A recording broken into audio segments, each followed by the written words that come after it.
Now, let's talk about a car that gets to us much sooner. It's also a car that's more relevant from being a more mass product point of view, and it is one that many of you have been waiting for. It's the Maruti Ciaz, which replaces the SX4 in our market.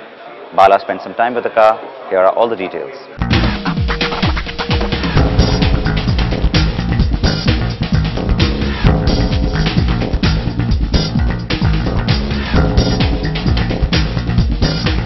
Very seldom does Maruti Suzuki want to put the past behind, given its overall leadership position in the Indian market.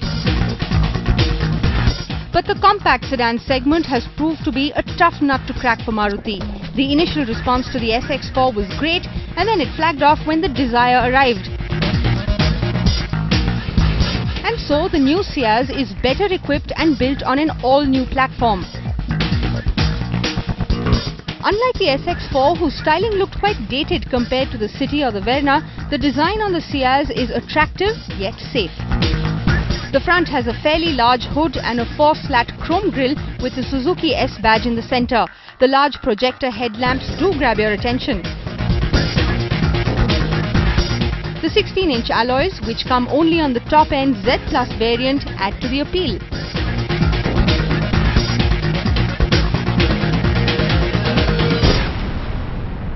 Now at one glance, especially from the side, you will realize how big and wide the Ciaz is, and so no points for guessing the impressive wheelbase on offer. Take a look at the numbers from the rivals and you will realize that the Ciaz offers a wheelbase of about 2650 mm, much ahead of its rivals. But what you might not guess is the ground clearance on offer, because the Ciaz has a little bit of a low stance to it, but the ground clearance is impressive at 170 mm, also much ahead of its rivals. Now we know that Maruti wants to take its competition head-on, especially the Honda City. But take a look at the rear and the styling is way too similar to the Honda City, and that's really quite strange.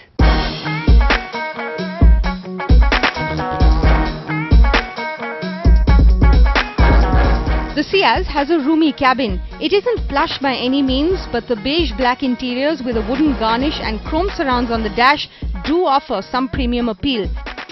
But you do see lots of the controls and switches carried over from the Swift. The car doesn't lack storage space. The overall quality of the material used inside the cabin is pretty impressive, especially from Maruti.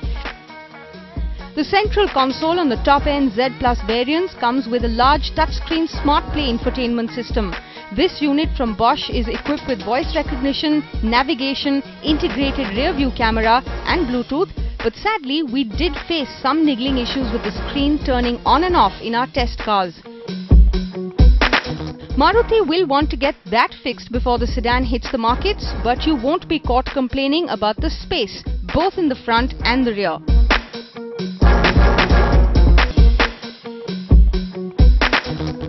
The boot space is at a generous 510 litres, similar to the City but more than the Verna. We got to driving the 1.3-litre diesel variant carried over from the Ertiga, but the ECU and throttle has been tweaked to boost the sedan's performance. This engine puts out 89 bhp and a healthy 200 Nm of torque, mated to a 5-speed gearbox. The new upgraded 1.4-litre K-Series petrol engine has 91 bhp on tap and 130 Nm of torque, with a 4-speed automatic on offer along with a 5-speed manual. Now both the petrol and the diesel engines on the Ciaz offer great fuel efficiency, and that will certainly excite a lot of consumers. But what's not too exciting is the lag in the diesel engine that we're driving right now. The turbo takes its own sweet time to kick in, and it really doesn't impress in terms of overall performance.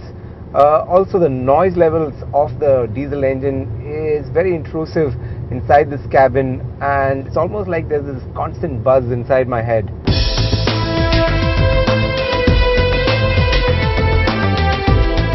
Both these engines claim class-leading fuel efficiency figures, especially the diesel, which is higher than the Honda Cities.